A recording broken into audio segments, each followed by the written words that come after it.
ಕಾರ್ಮಿಕರ ರಾಜ್ಯ ವಿಮೆ ನಿಗಮ ಇಎಸ್ಐಸಿ ಸಾಮರ್ಥ್ಯ ಹೆಚ್ಚಿಸಲು ಮತ್ತು ಇದರ ವ್ಯಾಪ್ತಿಗೆ ಹೆಚ್ಚು ಕಾರ್ಮಿಕರನ್ನು ತರಲು ಕ್ರಮ ಕೈಗೆತ್ತಿಕೊಳ್ಳಲಾಗಿದೆ ಎಂದು ಕಾರ್ಮಿಕ ಸಚಿವ ಭೂಪೇಂದ್ರ ಯಾದವ್ ಲೋಕಸಭೆಯಲ್ಲಿಂದು ತಿಳಿಸಿದ್ದಾರೆ.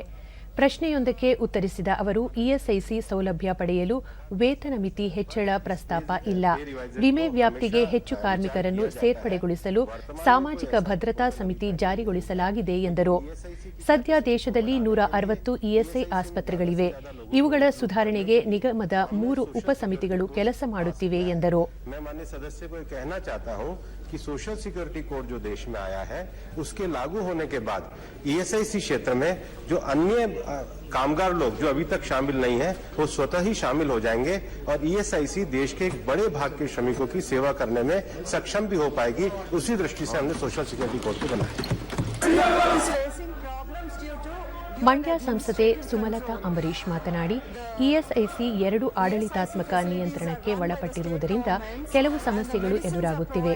ಸೌಲಭ್ಯಗಳನ್ನು ರಾಜ್ಯಗಳು ಒದಗಿಸುತ್ತಿದ್ದರೆ ಔಷಧಗಳನ್ನು ಕೇಂದ್ರ ಪೂರೈಸುತ್ತಿದೆ.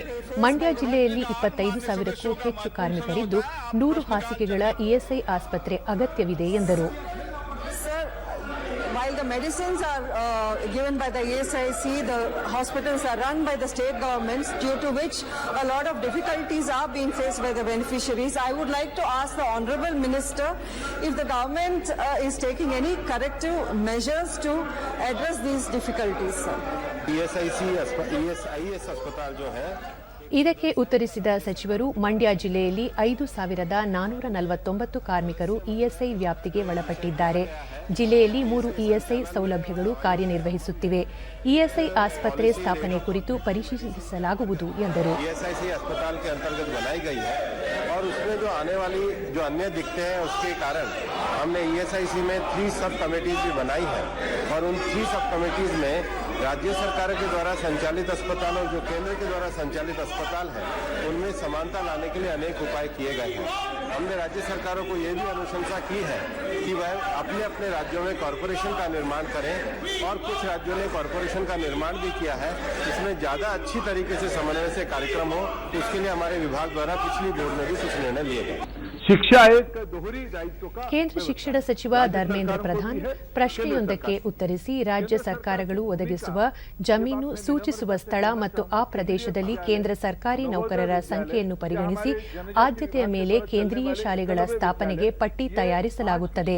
ಕೇಂದ್ರ ಸರ್ಕಾರ ರಾಜ್ಯಗಳು ನಡೆಸುವ 15,000ಕ್ಕೂ ಹೆಚ್ಚು ಶಾಲೆಗಳ ಮೇಲ್ದರ್ಜೆಗೆ ಅಗತ್ಯ ಅನುದಾನ ಒದಗಿಸಿದೆ ಎಂದರು. पिछले 2 साल पहले आदरणीय वित्त मंत्री जी ने 15,000 स्कूल को अपग्रेड करने के लिए, राज्य द्वारा चलने वाले स्कूल को अपग्रेड करने के लिए 3,500 करोड़ रुपया की वित्तीय प्रबंधन की अनुमति दी है. मैं सारे निवेदन करूंगा लोकसभा सदस्यों को, राज्यसभा सदस्यों को कि आप रुचि ले. भारत सरकार जो पैसा विभिन्न आकार में देती है, लगभग 35-40 हजार करोड़ रुपया राज्य सरकारों को देती है. ये सारे पैसा आप लोग दिशा कमेटी में नियंत्रित करिए, समीक्षा करिए, तब आपकी सार्थकता शिक्षा में आएगी. सेंट्रल स्कूल केवल एकमात्र उत्तर नहीं है. Of solvency can be ಹೂಡಿಕೆದಾರರಿಗೆ ಕಿರುಕುಳ ಕೊಡುವ ಬ್ಯಾಂಕೇತರ ಹಣಕಾಸು ಸಂಸ್ಥೆಗಳು ಎನ್ಬಿಎಫ್ಸಿಗಳ ವಿರುದ್ಧ ಎಫ್ಐಆರ್ ದಾಖಲಿಸಿ ಕ್ರಮಗಳನ್ನು ತೆಗೆದುಕೊಳ್ಳಲಾಗುತ್ತಿದೆ ಎಂದು ಹಣಕಾಸು ಸಚಿವೆ ನಿರ್ಮಲಾ ಸೀತಾರಾಮನ್ ತಿಳಿಸಿದ್ದಾರೆ. ಎನ್ಬಿಎಫ್ಸಿಗಳ ದಿವಾಳಿ ಸಮಸ್ಯೆ ಪರಿಹರಿಸಲು ಇತ್ತೀಚೆಗೆ ತಿದ್ದುಪಡಿ ತರಲಾಗಿದೆ. ನಿಯಮಗಳನ್ನು ಉಲ್ಲಂಘಿಸುವ ಎನ್ಬಿಎಫ್ಸಿಗಳ ವಿರುದ್ಧ ಕ್ರಮಗಳನ್ನು ತೆಗೆದುಕೊಳ್ಳಲಾಗುತ್ತಿದೆ ಎಂದು ಅವರು ಹೇಳಿದರು. As regards also the question of acting against many of them who are violative of the existing rules, inclusive of the previous question raised by an honourable member, action is already being taken. FIRs are filed for those app-based companies which are harassing the depositors. Action is being taken across the country. FIRs are filed across the country. So, on action being taken and also the legislative support which is so required to sort out the NBFC related issues which are arising, the IBC related amendments which were brought in recently have been found to be effective, and the RBI is certainly monitoring all of this.